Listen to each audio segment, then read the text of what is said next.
Et c'est l'heure du journal de la culture. Au programme, aujourd'hui, une chronique plutôt haute présentée par Gladys Mareva. Bonjour Gladys. Bonjour. On va s'intéresser au succès grandissant de la littérature érotique en France. Alors oui, c'était Le Parisien qui avait titré au début de l'année 2013, année érotique, et c'était un peu prévisible, puisque juste avant venait de débarquer en France, enfin, ou pas, selon, la trilogie, donc Fifty Shades of Grey. Dont on a tant parlé. Voilà, on en a tellement parlé, intitulée 50 nuances de Grey. Donc tout de suite, ça a caracolé en tête des ventes. Alors, donc on en reparle rapidement. Donc, livre de cette Britannique E.L. James, présenté comme du mummy porn, donc du porno pour maman, écrit par des mamans. Et c'est aussi ce qui popularise le BDSM, acronyme pour bondage, sadomaso, domination. Et on risque d'en reparler encore cet été, puisque le coffret que j'ai en exclusivité avec les trois, donc 50 nuances plus sombres, plus claires, et puis les nuances tout court, vient juste de sortir. Ça a été un tel succès qu'on imagine que ça en a inspiré d'autres. Alors oui, ça a inspiré des copies, effectivement. Alors, on en a parlé ou pas, 80 notes de jaune, je ne sais pas si vous en avez entendu parler, de Vaina Jackson, qui se présente comme une version un peu plus hard donc, de 50 Shades of Grey. Et puis, plus étonnant, Harlequin, alors cette maison d'édition qui a publié ces belles romances, vous savez, avec le docteur qui tombe amoureux de l'infirmière.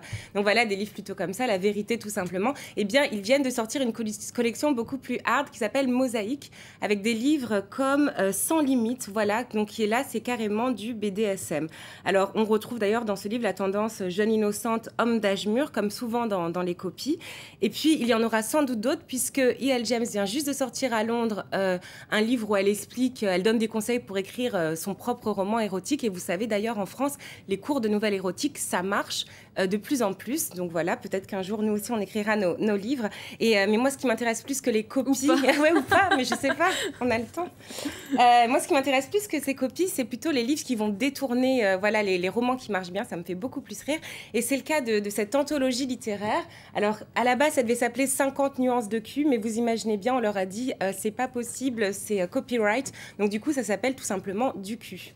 Alors, quels auteurs est-ce qu'on retrouve dans cette anthologie? Alors, on retrouve des extraits donc, de romans, des lettres et même un rapport de police en 1924 de 2 policiers envoyés dans une maison de prostitution.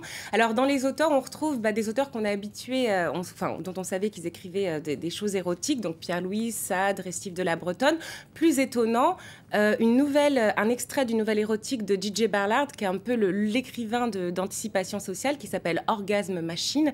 Et puis, surtout, une fable de La Fontaine, donc qui s'appelle à la base Le Cuvier, mais qui a été renommée Le Tonneau et le Braquemar. Alors là, on est bien loin de tout ce qu'on nous a appris à l'école quand on était plus jeune. Oui, donc effectivement, ici, il n'y a pas d'animaux de la forêt, il n'y a pas non plus d'animaux de la ferme. Il y a vraiment l'histoire d'un tonnelier et de sa femme, donc, qui s'appelle Nanon. Leur mariage est décrit comme assez mince par La Fontaine. En gros, le mari est cocu. Donc on comprendra que la cuve va jouer un grand rôle dans le fait de cacher je sais pas, l'amant, le mari, mais c'est aussi effectivement une référence érotique au cul. Et puis, par contre, il y a toujours à la fin de cette fable la morale de l'histoire chère à La Fontaine. Ici, c'est « Soyez amants, vous serez inventifs ». Alors, La Fontaine, Joyce, on est vraiment loin de 50 Shades of Grey. Oui, effectivement, il y a aussi, vous l'avez dit, une lettre de Joyce qui s'appelle « Lettre à Nora ». On est très loin de 50 Shades of Grey. Vous savez, en France, nous, on aime plutôt... dans la littérature érotique, avoir des choses grivoises, humoristiques ou de parodie. D'ailleurs, on le voit ici avec les images donc, qui sont extraites de ce recueil, 50 nuances de cul, qui donc, est illustré. On va dans l'onirisme, dans la science-fiction. On a besoin d'avoir un peu plus d'inspiration. Et c'est vrai que le texte de E.L. James, c'est un peu terre à terre, avec une économie de langage. Et quand je vous dis ça, je pense notamment à une grande référence en littérature érotique en France, c'est Histoire d'eau. Il y a un extrait dans ce recueil, donc 50 nuances de cul, Histoire d'eau, roman donc daté de 1954 de Pauline Réage, qui donc a effectivement une absence de morale, un caractère brut qui est très loin de la trilogie 50 Shades of Grey. Et ça a inspiré d'autres écrivains français? Alors oui, ça a inspiré à l'époque, dans les années 70, Mon cul sur la commode, qui est un pastiche de Delphine de Thon. C'est pas mal votre titre. Oui, ça nous change d'habitude. Donc voilà, qui effectivement se moque d'Histoire d'eau. Donc là, on a une Ophélie donc, qui vit à Roissy. On va aussi avoir un Sir Stephen. Elle va se soumettre à tous ses désirs, etc. Sauf que cette pauvre Ophélie est clouée en permanence sur une commode qui fera donc l'objet d'un lit.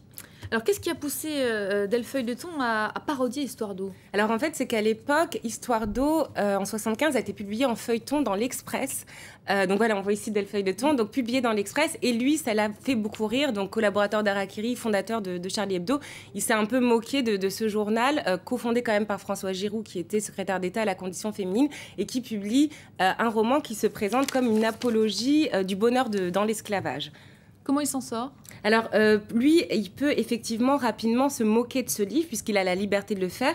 Il parodie. Alors, je vous dis notamment que dans cette version qui vient de sortir, on a la suite qui s'appelle Retour à Passy, où là, il va s'amuser, donc maintenant ça vient de sortir, à pasticher le porno chic. Vous savez, cette veine qui marche très bien, notamment dans la presse féminine.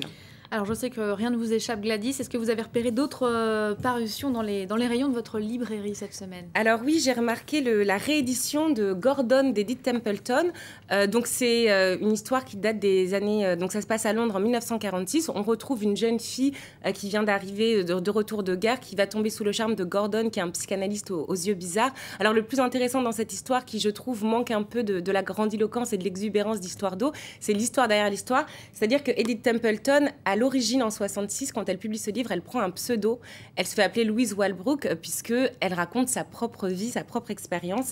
Et donc, aujourd'hui, et donc c'est seulement en 2003 qu'elle le publie sous son vrai nom. À l'époque, elle a 87 ans, ce qui lui permet d'avoir une belle notoriété 3 ans avant sa mort. Alors, on va plus vous voir pendant 2 semaines pour cause de Festival de Cannes. Oui. Pas de chronique littéraire jusqu'au 30 mai donc. Un dernier conseil de lecture justement avant vos vacances? Alors oui, un conseil de lecture qui va servir à tous ceux qui s'intéressent au cinéma aussi, puisqu'il s'agit des Confessions. Alors de Scotty Bowers, il est assez âgé, il a 89 ans et il a été barman privé à Hollywood dans les années 60, dans les années 50-60. Donc on se dit a priori on s'en fiche un peu, sauf qu'il a été l'entremetteur des plus grandes stars d'Hollywood. C'est-à-dire qu'il il s'est arrangé pour trouver des hommes, des femmes, à toutes sortes de stars. Donc Cary Grant, on apprend les coucheries aussi de Katharine Hepburn, d'Edith Piaf aussi qui était venue à Hollywood.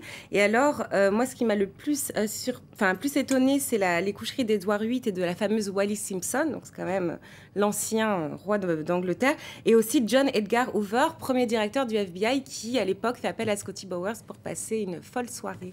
Voilà, pour tout savoir sur les coulisses d'Hollywood. Merci beaucoup.